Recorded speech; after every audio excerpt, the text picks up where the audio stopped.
It's just you're in or you're not, and that's it. There's no more of these games. Why are you making Billy Wagner wait 10 years to get into the Hall of Fame? If you thought he was a Hall of Famer, then he's a Hall of Famer. What are we waiting for? It does. I would like to just see it. It's immediate. There's no more agenda, no more separating guys into buckets. If you're good enough to be in the Baseball Hall of Fame, then you're good enough. And now, coming to you from the Windy City, it's the Daily Dime with your host, Tim Keller.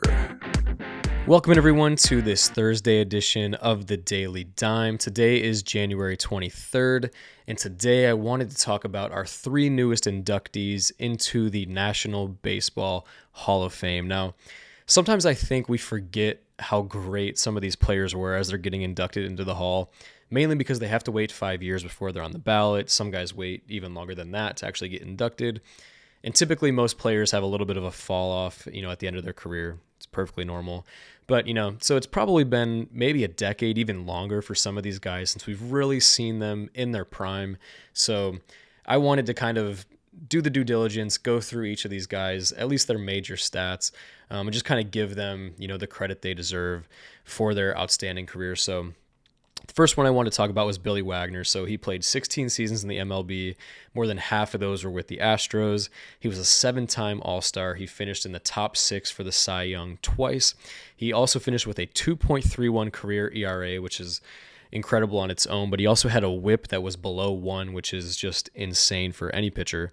And he only had one season where his ERA was even above 3. So I think that was in a shortened season where he only played like 28 games back in like 2000, I think, as well. But anyway, so he finished his career with just under 1,200 strikeouts in 903 innings pitched. He had 422 career saves, which is good for 8th all time. And this was his 10th and final year on the ballot, so he just finally snuck in with 83% of the vote this year. The next one up is CC Sabathia. So CC will always have a special place in my heart. Growing up as a young Cleveland fan, he is one of the first names that I truly remember rooting for, like him, Jim Thome, Omar Vizquel, a couple other guys. I probably remembered him mainly because I liked his name, but yeah, he's one of the first ones, even as a really young kid, going to the ballpark and knowing who he was and trying to find him on the field if he was pitching that day. So he'll like I said, always have a special place in my heart. But anyway, he played for 19 years. His first 8 were in Cleveland, and then a majority of the rest of his time was with the Yankees. He was a 6-time All-Star, the 2007 Cy Young Award winner, and then he also won the 2009 ALCS MVP on the way to winning the World Series that year with the Yankees.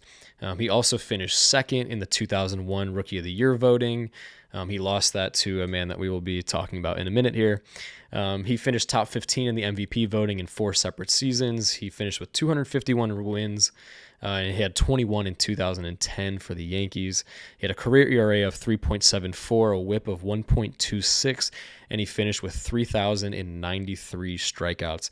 This was his first year on the ballot. He got 87% of the vote, so obviously a first ballot Hall of Famer. So congrats to CC there. But then the last guy that we are going to talk about is Ichiro. So he was just 1 vote shy of being a unanimous first ballot Hall of Famer.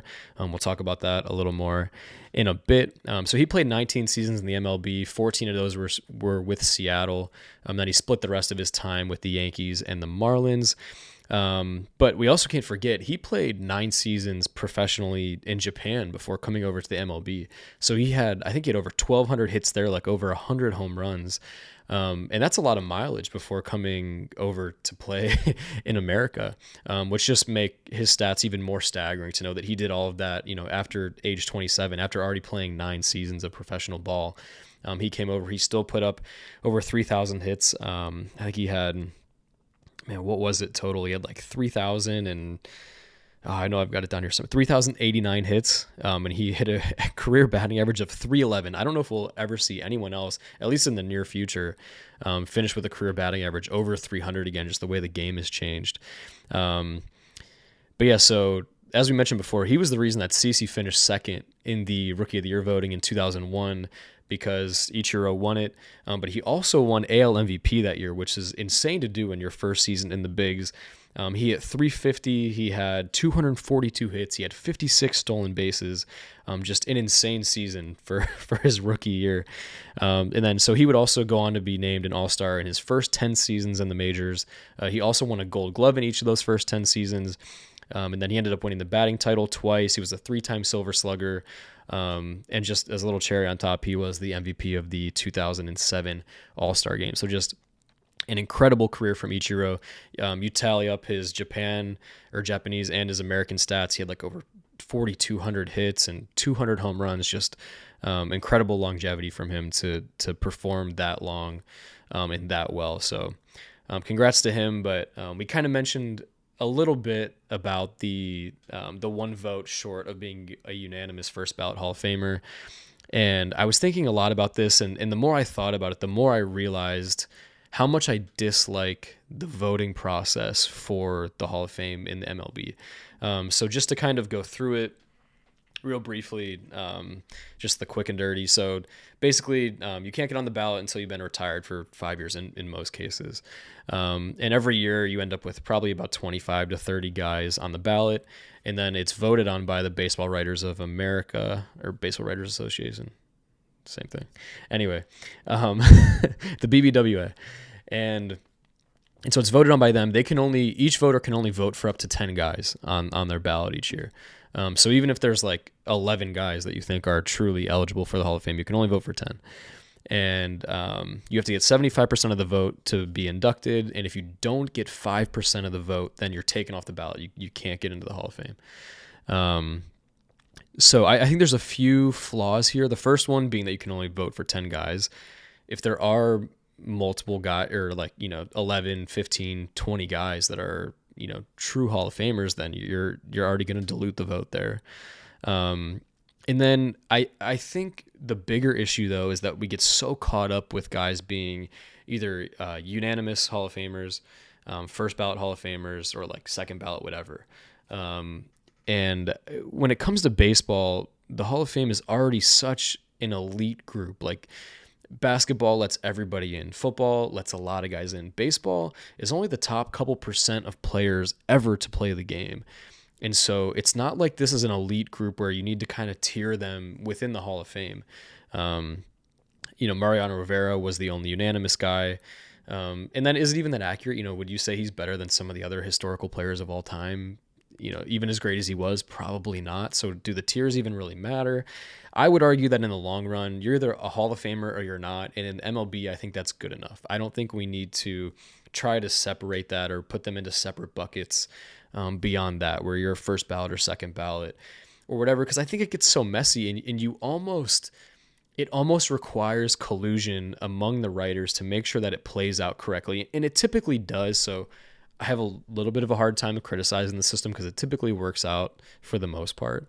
You can make some other arguments about like the steroid guys or like Kurt Schilling, but for the most part, you get the right guys in.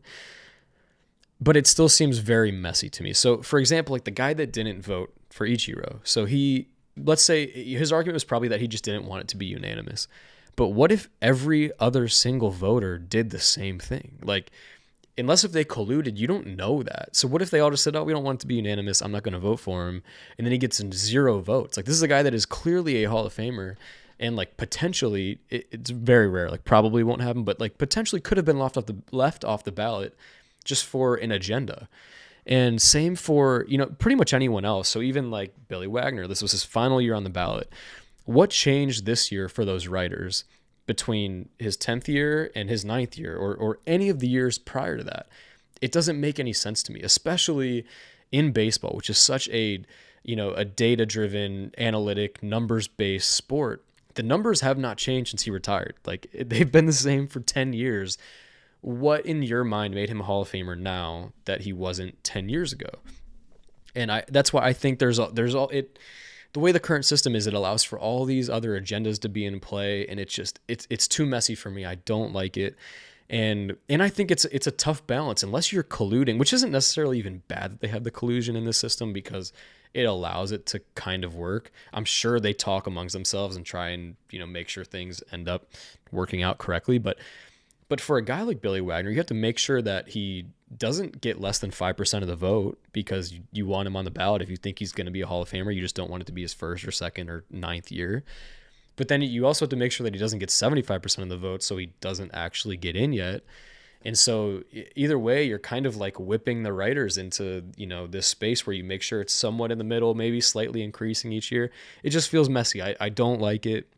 And I don't think it's great for the fans either. It's just too many agendas, too much power, even for one person to say, oh, well, now he's not a unanimous guy. He's not as good as Mariano Rivera or whatever, you want your argument to me. I don't like it. So, if I could change it, which I don't think it will, at least for a long time, baseball is just too rooted in tradition, too many old heads. I would love to see some type of system where maybe it's like 3 years after they retire. 5 years feels like a lot. I'm sure there's probably some precedent that I don't know about. Maybe they're just trying to make sure you're not like a horrible person in the 5 years after, you retire, so you're actually worthy of the Hall. But I would like to see like 3 years after they retire, and then you're on the ballot and it is a yes or no, because it's already binary between each writer. You're just choosing yes or no. You're not like voting your own percentage. So yes or no. And if they get 75%, they're in. And if they don't, then they're not. And so you're either, it's just you're in or you're not, and that's it. There's no more of these games. Why are you making Billy Wagner wait 10 years to get into the Hall of Fame? If you thought he was a Hall of Famer, then he's a Hall of Famer. What are we waiting for? I would like to just see it. It's immediate. There's no more agenda, no more separating guys into buckets. If you're good enough to be in the Baseball Hall of Fame, then you're good enough, and you belong to be there, and that's all that matters. In 40 years, are we going to look back and is anyone going to distinguish between CC and Billy Wagner? Probably not.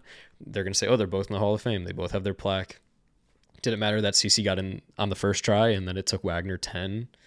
Doubtful. I don't think anyone's going to care.